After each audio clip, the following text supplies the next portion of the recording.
You're listening to the Ask Drone U podcast. You ask, we answer your drone questions. Whether you're here to turn your passion into profit or you simply fly for fun, we're a community of learners and teachers who aspire to achieve greatness. We are Drone U. Hey everyone, and welcome to another interesting episode of the Ask Drone U News Edition.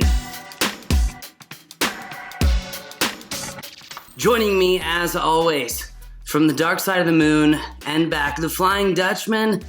Well, he has been on journeys and adventures that some of us have or could never imagine. Which brings me to our first bit of news, which is an interesting one. Even, well, a connection to how we work here at Drone U. Because one of the philosophies about our training programs is that it's so easy your 93-year-old grandmother could do it. Well, it looks like 93-year-old grandmothers have quite the point to prove. Hiya, what do you have there, buddy? Hey man, how are you? Yeah, this is a cool story. A 93-year-old woman was rescued on October 11th after having been missing for 3 hours. She was found within 4 minutes by using a drone with a thermal camera. So just let that sink in, right? I mean, this happened at 8:30 p.m. So you're going into the evening, into the night, basically. You have a 93-year-old woman who's lost, and she was lost in a pretty dark farmland. And she's been missing for 3 hours. They send a drone up in the air with a thermal camera, and within 4 minutes, they locate her. They bring her back home safely.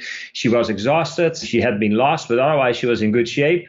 And you have another person, I mean, people probably won't say, oh, you have another life saved because she wasn't in any immediate danger. But then again, I mean, if temperatures are dropping around the country as they are this time of year, you might wonder if somebody would actually make it through the night when they're at this advanced age. So I just want to highlight this story because I think it's important with drones getting so affordable, even drones with thermal cameras being so affordable nowadays. I think that every search and rescue organization, fire department, police department, any first responder basically should have a drone, preferably with a thermal camera for situations like these. I mean, drones make this work so easy, and what's the alternative, right? You wouldn't be able to save somebody's life because you couldn't spend $3,000 on a thermal drone.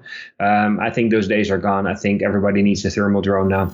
Couldn't agree more, Hi. Couldn't agree more. It showcases the power of drones like the Mavic 2 Enterprise Dual, drones like the Autel Evo 2 Dual, which we hope to get our hands on here soon, and also showcases, well, the benefit of other drones that can carry a payload like the XT2, the M600, the M300 series. What fantastic aircraft. Well, that brings us actually to our next story as DJI makes it in the news once again. The Mavic Mini 2, or should we call it the Mini 2? It looks like Best Buy pilots, well, may have a whole new meaning because it doesn't just mean that they're brand new pilots. Well, it could insinuate something completely different as well.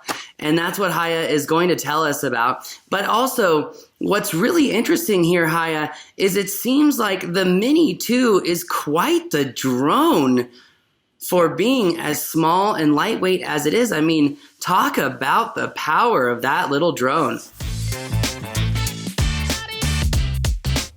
Yeah, it's really crazy. I mean, let's back up a little bit. I mean, yesterday somebody was able to buy a DJI Mini 2 at Best Buy.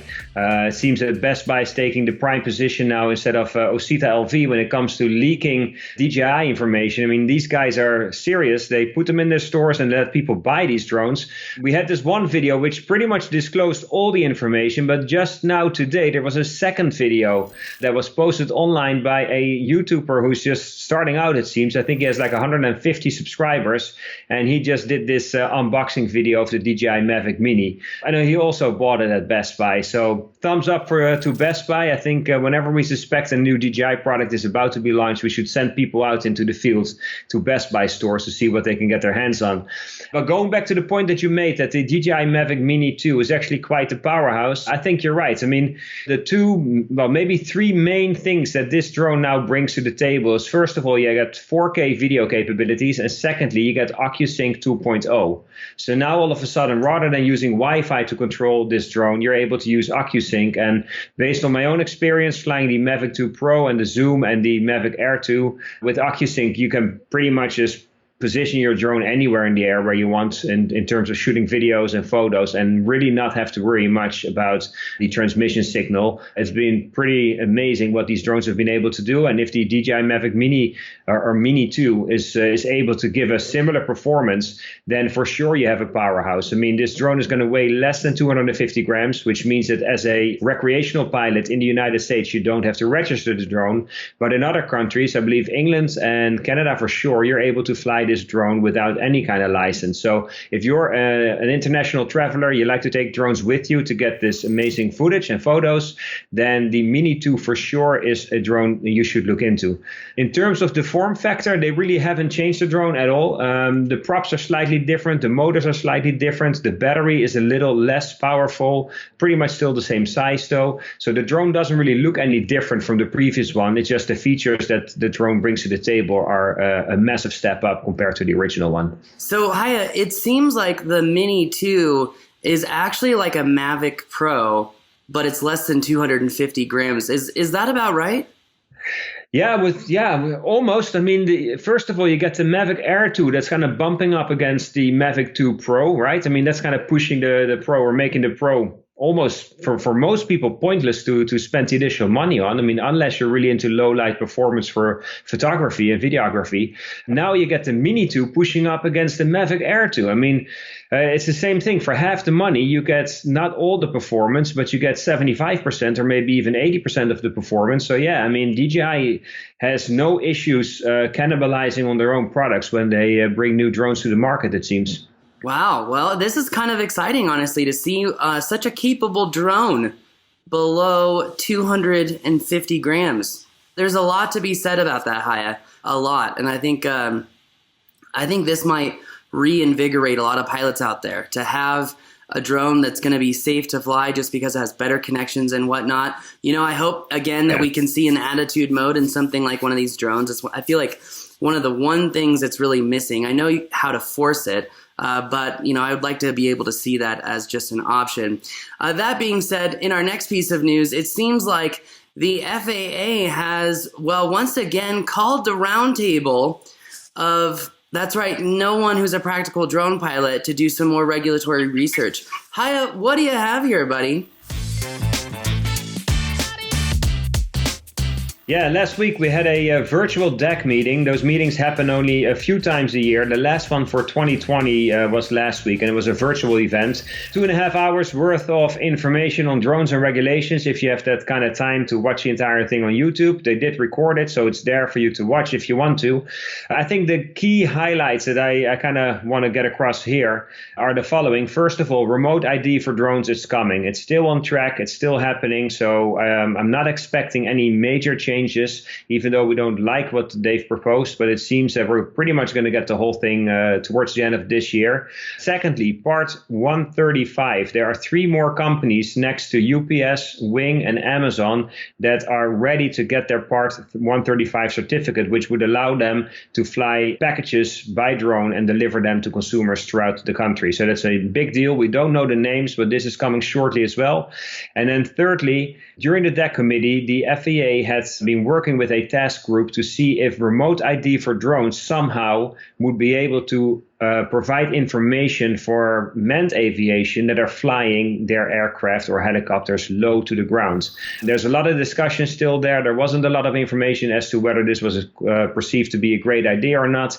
Some people from manned aviation say, well, hey, we already have so much stuff in the cockpit that we need to pay attention to. We should be spending 80% of our time looking through the windshield outside and making sure that we're not flying into anything. So not everybody was too excited about that, but the FAA is still looking into that. And the next FAA meeting, I believe, is February 20th next year. So that's it for the DEC committee. Well, sounds good, Haya. Appreciate the updates on that. I know everyone in the industry really does appreciate the updates on that. In our next piece of news, though, as we have talked about recently, in asking many difficult questions that, well, questions about how drones are operated, questions about how we control aircraft and how that may comply or may not comply with, well, Part 107. And we're not sure that the FAA has really gone all the way down this rabbit hole or not, which brought us to the point of asking the question of, are Skydio drones legal? Which in our next piece of news is quite the big question. Because under 14 CFR 107.19 Section C and Section E, and 14 CFR 107.23 Section, well, a lot of sections. A lot of those sections talk about how you're supposed to be able to essentially stop the aircraft at any time from causing an undue hazard to other people, other property, and even other aircraft. Which begs the question of, when you're flying a Skydio drone, and by design, autonomy is always in control, can the pilot really stop the drone from an emergency? Sure, you have your land button on the wand or the remote or even your phone, but if you can't really stop the drone immediately without latency from hitting something in an environment that maybe the Skydio drone is having difficulty of reading, well, it begs the question of, is the drone actually legal under 107? And our goal, Haya, of asking this question is really not to poke the bear, but to really wonder if this drone is safe to operate. Because for me, Haya, what happens when a firefighter who is being avidly marketed to is flying one of these drones and has a problem, has some sort of crash, something happens, and maybe the insurance isn't going to cover that aircraft because the aircraft doesn't meet the guidelines of Part 107. And I hope that that's not the case, but if we can avoid these problems, ask these questions, and get great answers from the FAA, then, well, Haya, maybe we can avoid some problems and some liability for the true heroes of this country. Good points that you make there. Yeah, there are a couple of ways that you can fly a Skydio drone. You have the beacon, which is like the magic wand. You can fly it from an iPad or an iPhone directly, or you use the Parrot controller that Skydio sells you as well. And in all three cases, when you fly the Skydio drone, the drone is always making real-time decisions on its own in terms of what its next step is going to be. Like, how is it going to navigate the airspace? Is it going to go around that tree on the left, below, over, or on the right-hand side? And as you're flying the drone, you're basically just suggesting directions. But when it comes to the actual movements, the drone is in charge. Now, I spoke to somebody this week about flying the Skydio, and that person actually is a Part 107 pilot and has done several missions with the Skydio, and he wasn't all that excited, but I'll tell you guys more about that in an upcoming article. One thing he did point out, though, is that you can actually fly the Skydio drone in manual mode. And of course, it's something I had heard of as well, but I did dig in a little deeper and went to the Skydio online support manual to see what it is that they say about manual flying. And one thing that actually stood out in that manual says, when you fly the drone in manual mode, the Skydio 2, and this is quoting from their site, will smoothly route itself around obstacles, ignoring any commands that could potentially cause a collision. And I think it's right there in the wording, right? Because if you look at the FAA rules, they talk about a remote pilot in command, meaning in charge of the drone, being able to change course at any given time to avoid potential disaster, i.e. flying over people and all those kinds of things. Here it says in the Skydio manual that even in the manual mode flying this drone will still ignore any commands that could potentially cause a collision. So in the end, you're still not in the driver's seat. And as you and I spoke, we feel that this is in the end still against the FAA rules when it comes to flying under a Part 107 certificate, because that requires you to always be in charge and always be ready to take over control of the unmanned aircraft. Now, to top this off, Skydio today released their first episode of Skydio Flight School. And that's a series on YouTube. Today was the first episode. They're going to do probably about 15 more. They want to do one a week until the end of the year. So if they work through Christmas, like the FAA does, then they might actually do more than 15 episodes. It's interesting. I mean, the first one was just how do you land and how do you take off and how do you come down with your drone? All good and fine. It's done by a girl or woman, Nicole Bonk. She's the head of flight testing at Skydio. And she did point out a couple of things that I think make a lot of sense. Like one, you avoid wires, you avoid thin branches, and you don't fly near airports. That all seems common sense, especially with thin branches and wires. The Skydio drone in certain lighting conditions might not be able to detect those and then fly into them. Also, she said, avoid public roads and do not fly over people. And I think that part is specifically important because if you look at the design, actually, I'll just grab one here. If you look at the design of the Skydio drone, if this drone crashes into something, it is possible that this battery comes off. This is magnetically attached to the drone. It's a very strong magnetic connection, but it is possible to come loose. And one of the stories I've heard is exactly that, where somebody crashed the drone, the battery came off, and at that point, the battery in itself is like a flying brick falling out of the sky. So not flying your Skydio drone over people and in close proximity to branches and wires is an important thing to do. But that kind of makes you wonder with the new software that Skydio is coming out with. One of them is House Scan, where they do roof inspections with the Skydio 2 drone.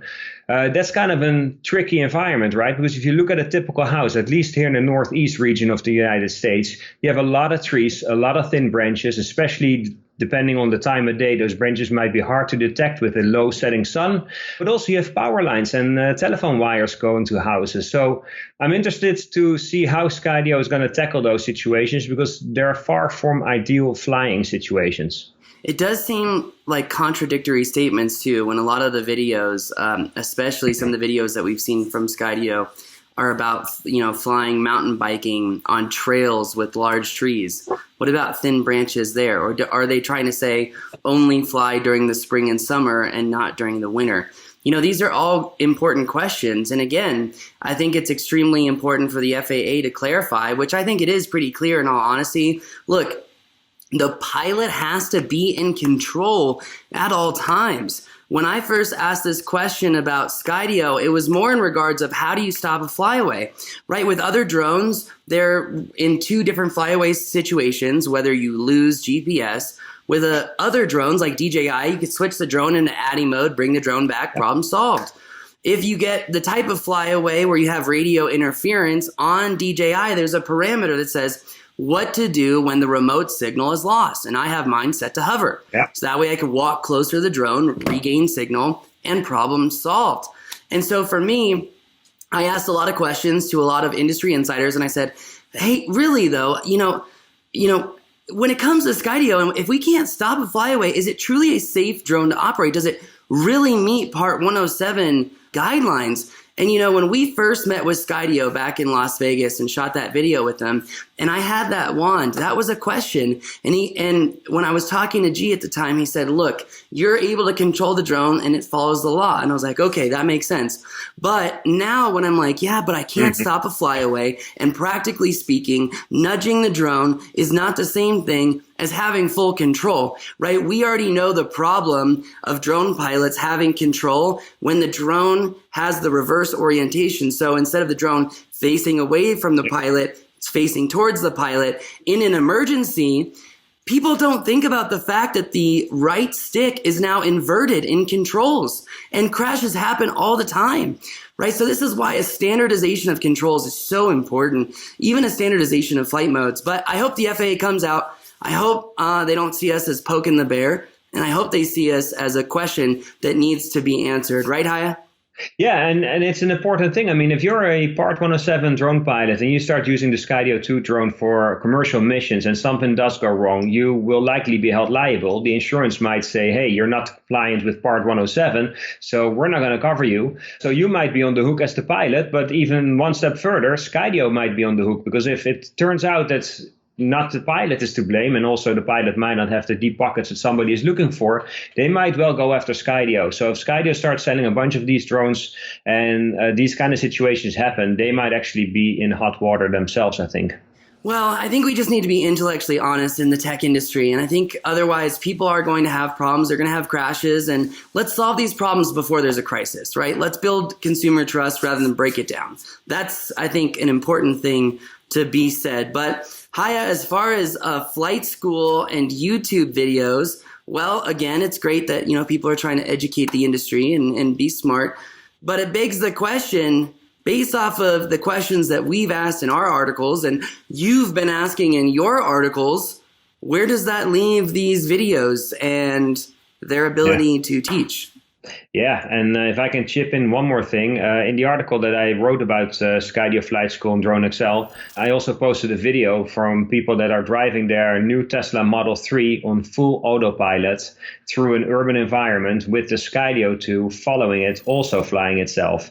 And it's impressive to see how the Skydio is able to keep up, because this is all full of power lines, tree branches and whatnot. And at some point you see the drone kind of getting stuck, and it still is able to figure its way out and catch up to the car. So what the drone can do is pretty phenomenal. What those people are doing, driving their car, flying the drone in an urban environment, is borderline reckless, I would say, or is reckless. One of the things that Skydio points out as well is that the Skydio drone is able to navigate around fixed obstacles, not moving obstacles. So it's not necessarily going to avoid another oncoming car or truck in your way. It's not going to avoid a kid on a bicycle necessarily.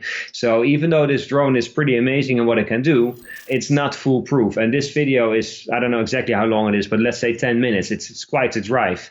And it ducks and it dives and avoids all kinds of obstacles. But it's just a matter of time before something goes wrong. I mean, it's too obvious. Haya, are you also trying to say that maybe the marketed features of this drone are causing people to take risks that maybe they would not have taken previously in the drone industry? Yeah, I think so, to be honest. I mean, if you look at the promotional videos from Skydio and the way they advertise that you can use these drones following somebody on the snowmobile, following you, or flying ahead of you, so the drone is flying backwards, which makes it less capable of navigating around obstacles. When somebody is charging down a hill on a mountain bike, those are the use cases that this drone is advertised with. And if you look on YouTube, that's exactly the kind of stuff that people use these drones for. Even Casey Neistat's video the other week, when he's riding his electric bicycle along the beach in, I think it was Los Angeles, you see the drone clearly hovering and flying over other people. So I think Skydio in that sense is kind of setting the wrong example by showing like, hey, this is awesome. This is how you can have your own self-flying action camera, which technologically speaking, yes, it's an amazing feature. But using that in real life situations is not always a great idea. And some of these most recent videos where the drone is following a Tesla and the car is on autopilot and the people in the car are so focused on what the car is doing. And then also somebody's flying the drone, but they're hardly paying attention to that because, hey, that thing will fly itself, right? We don't need to worry about that. I think that totally sets the wrong example, and that is not what responsible and safe drone flying is all about, I think. Couldn't agree more, Haya. It just seems like we're raising more questions that need to be answered, and I hope we get some answers. Yeah, totally agree. Well, thank you again for joining me for another edition of the news show. I was hoping to have a little bit more snow behind me, but we didn't get the snow up here, flew a little south. So, Haya, thank you again for joining me. Appreciate it, man. Hey, no worries, and looking forward to doing another show with you next week. Sounds good, sounds good. Well, I will talk to you soon. Thank you again, everyone, for joining us today. Please don't forget to subscribe, share the show. And if you think that we're asking a valid question, well, ask someone else in the drone industry. Get their opinion, share the show. Let us know what you think in the comments below. That's going to do it for us today, ladies and gentlemen. Again, thank you for joining us all the way from New York, the Flying Dutchman, and all the way from Colorado, taking flight. Thank you again for another edition of Ask Drone U News.